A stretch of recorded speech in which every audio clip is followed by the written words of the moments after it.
یاجوج ماجوج کون ہیں اور کہاں رہتے ہیں؟ یاجوج ماجوج یہ حضرت نوح علیہ السلام کی اولاد میں سے ہی ہیں، یعنی آدم علیہ السلام کی اولاد میں سے ہی ہیں یہ، چونکہ یہ بڑے سخت جنگجو اور خونخوار قسم کے لوگ تھے۔ تو سورہ کہف کے اندر اللہ پاک نے جہاں حضرت سیدنا ذوالقرنین رحمۃ اللہ تعالی علیہ کا ذکر کیا ہے تو وہاں پر ان کا تذکرہ کیا ہے۔ جب ذوالقرنین علیہ الرحمہ ایک مقام پر پہنچے تو وہاں کے رہنے والوں نے اس بات کا شکوہ کیا کہ یاجوج ماجوج ہماری طرف آتے ہیں اور بڑا قتال کرتے ہیں، بڑا فساد پھیلاتے ہیں، تو آپ ہمارے لیے دیوار بنا دیں، کوئی رکاوٹ بنا دیں۔ تو حضرت ذوالقرنین رضی اللہ تعالی عنہ نے وہاں پر ایک دیوار کھڑی کی جسے ہمارے عرف میں عام طور پہ سد سکندری کہا جاتا ہے، یعنی ان کی بنائی ہوئی، ذوالقرنین جن کو سکندر بھی کہا گیا ہے، ان کی بنائی ہوئی دیوار۔ اب اس کے پیچھے وہ موجود ہے، اور قرآن پاک میں یہ ارشاد فرمایا کہ جب فَإِذَا جَاءَ وَعْدُ رَبِّي جَعَلَهُ دَكَّا، جب اللہ پاک کا وعدہ آئے گا اس دیوار کو ٹکڑے ٹکڑے کر دیا جائے گا۔ وَتَرَكْنَا بَعْدَهُمْ يَوْمَئِذٍ يَمُوجُ فِي بَعْضٍ، اور اس دن یہ موجے مارتے ہوئے ان کو چھوڑ دیا جائے گا، ہم چھوڑ دیں گے تو یہ موجے مارتے ہوئے آئیں گے۔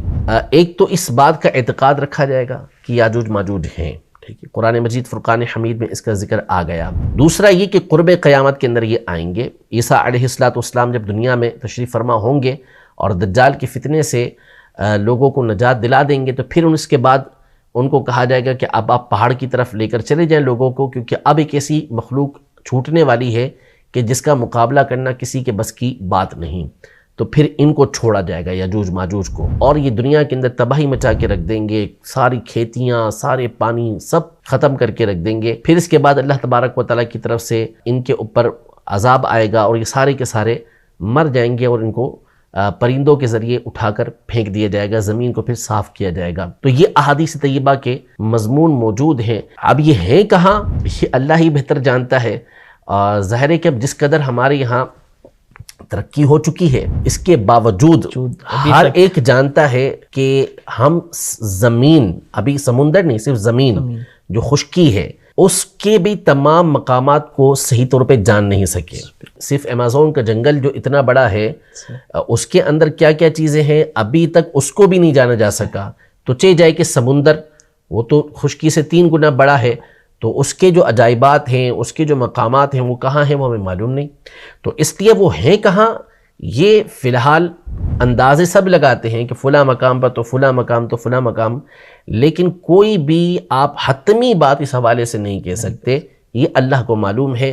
قرب قیامت کے اندر ان کو چھوڑا جائے گا۔ اسی طرح صحیح بخاری شریف کی حدیث مبارکہ کے اندر یہ بھی موجود ہے کہ قیامت کے دن جو ہے وہ یاجوج ماجوج کی جو تعداد ہوگی اتنی بڑی ہوگی کہ یہ حدیث پاک میں فرمایا کہ ایک حدیث میں یہ ہے کہ جب یہ کہا جائے گا حضرت آدم علیہ السلام سے کہ اپنی اولاد میں سے آپ جہنمیوں کو الگ کر لیں، تو بتایا جائے گا کہ کتنے الگ ہوں گے، تو کہ 999 الگ ہوں گے، یعنی ایک جنتی ہوگا، 999 جہنم کے اندر جائیں گے۔ تو صحابہ اکرام علیہم رضوان ڈر گئے، تو آپ علیہ السلام نے تسلی دی اور فرمایا کہ ان کے اندر یاجوج ماجوج بھی شامل ہوں گے، اور وہ بہت بڑی تعداد کے اندر ہوں گے۔ تو اس وجہ سے پھر مسلمانوں کی تعداد یہ بہت تھوڑی رہ جائے گی، اہل ایمان کی تعداد بہت تھوڑی رہ جائے گی کہ جو جہنم کے اندر جانے والی ہو۔